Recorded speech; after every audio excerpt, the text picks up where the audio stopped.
Welcome to the True Guy Globe Brief. Updates, subscribe, and press the bell icon for updates. In the shimmering West Philippine Sea, a story of courage began, not of admirals, but of a fisherman named Mang Ernesto. Armed only with a net and resolve, he faced a Chinese warship that invaded his ancestral fishing grounds. Most would have fled, but Mang Ernesto stood his ground. No weapons, no backup, just a conviction as deep as the sea. He belonged there.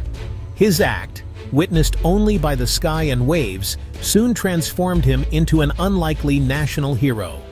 News spread quickly. A fisherman had refused to be intimidated, holding up a small Philippine flag. In a nation weary of complex disputes, his courage cut through the noise. Mang Ernesto's stand gave a human face to a distant struggle. His story became a modern David and Goliath, inspiring millions. People saw in him the spirit of defiance they longed for. From quiet shores to Manila's streets, the question echoed: who is this fisherman and where did his strength come from? The answer lay in a life shaped by the sea itself. Before fame, Mang Ernesto's world moved with the tides. Born in a coastal village in Zambales, he learned the sea's secrets from his father and grandfather. The sea was his inheritance, his sanctuary, and his livelihood. Each day began before dawn, his boat Amihan slicing through darkness.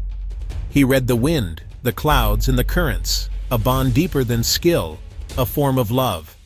The sea fed his family, paid for his children's schooling, and marked every milestone in his life. Fishing was never easy. Storms, lean days, and constant uncertainty tested his resolve. Yet Mang Ernesto remained steadfast, his character forged by sun, salt, and struggle. He built and cared for his boat with his own hands. It was his partner and his freedom.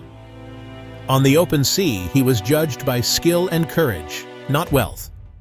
This sense of belonging and ownership was unshakable. No foreign vessel could take that away.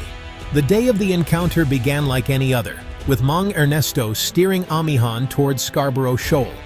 The sea was calm, but a gray shape on the horizon shattered the peace. A Chinese warship. Its presence was a violation, a threat in his own backyard. Fear surged, but indignation rose stronger. This was his sea, his home. He looked at the tattered Philippine flag on his boat, a symbol of his right to be there. Instead of fleeing, he stopped his engine and let his boat drift in the warship's path. He made no threats, no gestures, just stood, defiant and silent. The warship slowed, its horn blaring a warning. Mang Ernesto did not move. For tense minutes, the sea itself seemed to hold its breath. A lone fisherman faced a steel giant, and neither side backed down. In that silence, a message was sent. This sea was not to be surrendered. The standoff would echo far beyond those waves. Subscribe and press the bell icon for updates. When Mang Ernesto returned, he was quiet, but the village already knew. Other fishermen had seen his stand, and the story spread like wildfire. Whispers at the docks grew into proud conversations in homes and stores. Mang Ernesto was no longer just a neighbor. He was a symbol. His courage felt like their own, his defiance their shared hope. Children pointed, elders nodded with respect. The village buzzed with pride. Resignation gave way to inspiration. Mang Ernesto, shy about the attention, insisted he only did what any Filipino would do. But his actions planted a seed. He reminded his community of their rights and strength. The atmosphere shifted, from quiet resignation to stirring pride. A legend was born, and the village would never be the same. What began as a village whisper became a national shout. A visiting journalist heard the tale and published it, igniting a media storm. Mang Ernesto's face appeared on TV screens and front pages. Reporters flocked to his village, eager for his story. The nation was captivated by his ordinary courage. Government officials arrived, offering praise but also warnings. Fame could bring danger. Mang Ernesto and his family now faced new risks, but his act resonated deeply. The West Philippine Sea dispute was personal for many Filipinos. His stand became a symbol of the nation's desire to protect its sovereignty. People from all walks of life saw themselves in him. His simple act had reached every corner of the archipelago. Mang Ernesto's courage anchored itself in the heart of the Filipino people. Fame weighed heavily on Mang Ernesto, who never sought the spotlight. The quiet life he loved was gone, replaced by reporters and strangers. He was grateful for support, but uncomfortable being called a hero. His family, especially his wife, Aling Maria, became his anchor. They worried for his safety, but stood by him. Mang Ernesto felt pride, but also anxiety and responsibility. He now spoke for all small fishermen, fearing he might disappoint those who saw him as hope.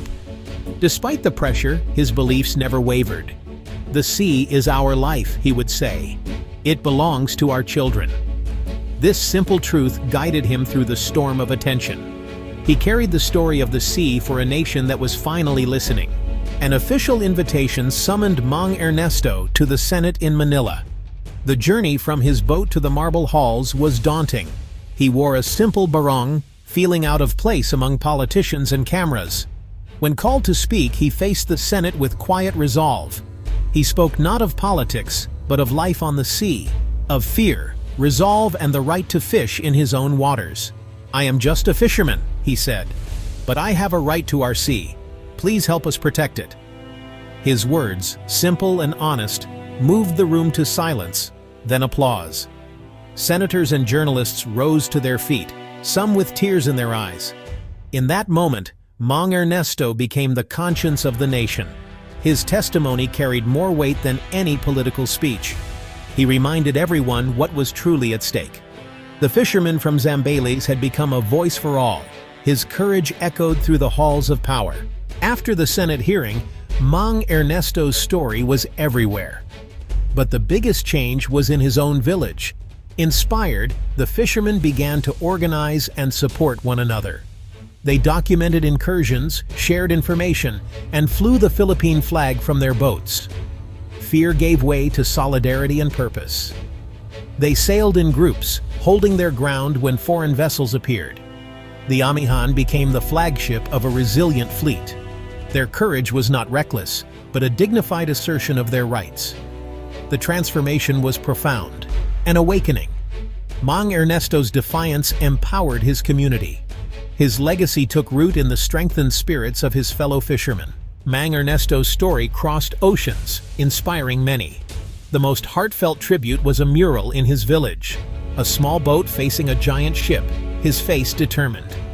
For his family, the legacy was personal, a lesson in standing up for what's right. Mang Ernesto, now older, still finds peace at sea, unchanged by fame. His true legacy lives in the confidence of younger fishermen. His courage continues to ripple outward, taught in schools as modern patriotism. He showed heroism isn't just for soldiers or leaders, but for ordinary people in extraordinary moments. Mang Ernesto gave a face to sovereignty, making it real for every Filipino. Patriotism, he proved, is about love for home and the quiet strength to protect it. His story urges us to see the heroes among us.